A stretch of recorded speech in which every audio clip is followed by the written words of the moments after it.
ನಮ್ಮ ದಿನನಿತ್ಯದಲ್ಲಿ ಕಳೆದ ಅಧಿವೇಶನದಿಂದ ಇಲ್ಲಿವರೆಗೆ ನಿಧನರಾದಂಥ ಪ್ರತಿಷ್ಠಿತರ ಬಗ್ಗೆ ಸಂತಾಪ ಸೂಚನೆ ಇದೆ. ಆಮೇಲೆ ಕಾರ್ಯದರ್ಶಿಯವರು ರಾಷ್ಟ್ರಪತಿ ಮತ್ತು ರಾಜ್ಯಪಾಲರಿಂದ ಅಂಗೀಕಾರ ವಿಧೇಯಕಗಳು ವಾಪಸ್ ಅದನ್ನು ಮಾಹಿತಿಯನ್ನು ಪಟ್ಟಿಯನ್ನು ಕೊಡಲಾಗ್ತದೆ. ಭಾಳ ಇವತ್ತು ನಿಮ್ಮ ಮುಂದೆ ಹೇಳಕ್ಕೆ ನನಗೆ ಭಾಳ ಸಂತೋಷ ಅನಿಸ್ತಿದೆ.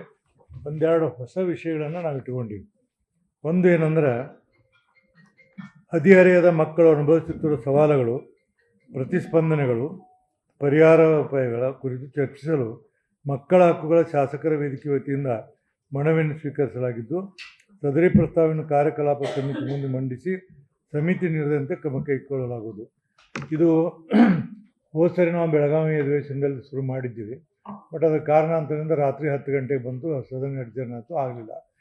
ಇವತ್ತು ನಾವೇನು ಮಾಡ್ತೀವಿ ಅಂದ್ರೆ, ಅಧಿವೇಶನ ನಡೀತೀವಿ, ಭಾಳ ಪ್ರಮುಖವಾದಂಥ ವಿಷಯ ಅಂತೆಲ್ಲ ಚರ್ಚೆ ಮಾಡ್ತೀವಿ. ಬಟ್ ಕೆಲವರು ನಮಗೆ ಸಲಹೆ ಏನು ಮಾಡಿದೆ ಅಂದ್ರೆ, ಹದಿಹರೆಯದ ಮಕ್ಕಳು ಇವತ್ತು ಯಾವ ರೀತಿಯಿಂದ ನಮ್ಮದಲ್ಲಿ ಹಾಳಾಗ್ತಾರೆ. ಒಂದು ಮೊಬೈಲ್ ಸಿಗಲಿರೋದಕ್ಕೆ ಆತ್ಮಹತ್ಯೆ ಮಾಡ್ಕೊಂಡಂಥದ್ದು, ಒಂದು ಮೊಬೈಲ್ ಕೊಡೋದು ತಂದೆ ತಾಯಿನ ಕ್ರಿಕೆಟ್ ಬ್ಯಾಟ್ನ ಹೊಡೆದು ಕೊಂದಂಥದ್ದು, ಇಂಥ ಹಲವಾರು ಅದಾವೆ. ಅವ್ರು ಯಾಕೆ ಹಂಗಾಗ್ತಾರೆ ಅನ್ನೋದಕ್ಕೆ ವಿಸ್ತೃತವಾಗಿ ಚರ್ಚೆ ಮಾಡಲಿಕ್ಕೆ ಈ ಒಂದು ಕಾರ್ಯಕ್ರಮವನ್ನು ಇಟ್ಕೊಂಡಿವಿ.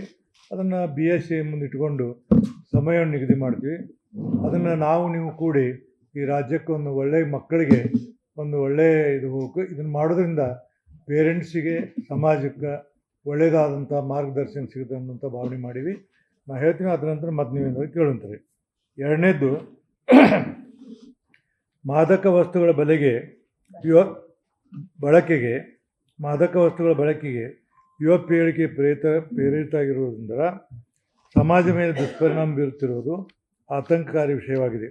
ಅಪ್ರಾಪ್ತ ವಯಸ್ಸಿನ ಮಕ್ಕಳು ಮತ್ತು ಯುವ ಪೀಳಿಗೆಯವರು ಮಾದಕ ದ್ರವ್ಯ ವ್ಯಸನಗಾರ ಆಗುತ್ತಿರುವುದನ್ನು ತಡೆಗಟ್ಟುವ ನಿಟ್ಟಿನಲ್ಲಿ ಚರ್ಚೆ ಕಾಲಾವಕಾಶ ಮೀಸಲಿಡುವ ಬಗ್ಗೆ ಕಾರ್ಯಕಾಲ ಸಮಿತಿ ಮುಂದೆ ಮಂಡಿಸಿ ಸಮಿತಿ ನಿರ್ಣಯ ಕ್ರಮವಹಿಸಲಾಗುವುದು.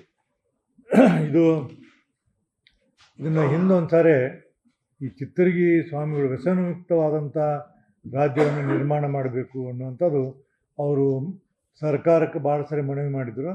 ನಾವು ಭಾಳ ಪ್ರಯತ್ನ ಮಾಡಿದ್ವಿ. ಕೊನೆಗೊಮ್ಮೆ ರಿಜೆಕ್ಟ್ ಆಗಿ ಎಜುಕೇಷನ್ ಅವ್ರು ಮಾಡಬೇಕು, ಆಮೇಲೆ ಹೆಲ್ತ್ ಅವ್ರು ಮಾಡಬೇಕು, ಕೊನೆಗಾಗಿ ಬಟ್ ಸರ್ಕಾರ ಒಪ್ಕೊಂಡು ಆಗಸ್ಟ್ 2ನೇ ತಾರೀಕಿನ ದಿವಸ ವ್ಯಸನ ಮುಕ್ತವಾದ ಆಗಸ್ಟ್ 1ನೇ ತಾರೀಕು ವ್ಯಸನ ಮುಕ್ತ ದಿನಾಚರಣೆಯನ್ನು ಮಾಡುವಂಥ ಕಾರ್ಯಕ್ರಮ ಮಾಡಿವು.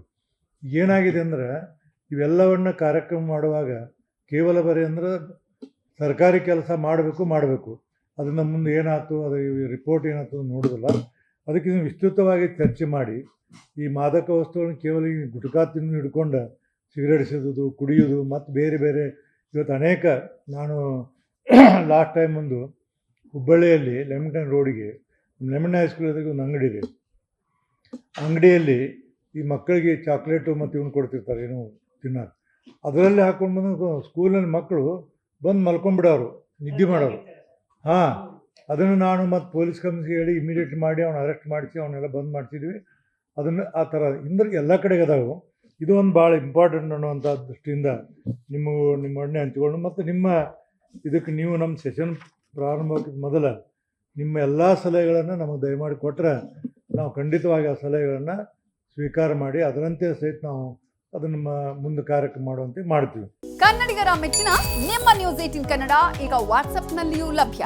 ಕರ್ನಾಟಕ ಮತ್ತು ದೇಶ ವಿದೇಶದ 360 ಡಿಗ್ರಿ ಸುದ್ದಿ ವಿವರವನ್ನ ನೀವು ನಿಮ್ಮ ಕೈ ಬೆರಳುಗಳಲ್ಲಿಯೇ ಪಡೆಯೋದಿಕ್ಕೆ ಈ QR ಕೋಡ್ ಅನ್ನು ಸ್ಕ್ಯಾನ್ ಮಾಡಿ. ನಮ್ಮ ಚಾನೆಲ್ ಅನ್ನು ಫಾಲೋ ಮಾಡಿ, ನೋಟಿಫಿಕೇಶನ್ ಆನ್ ಮಾಡಿ.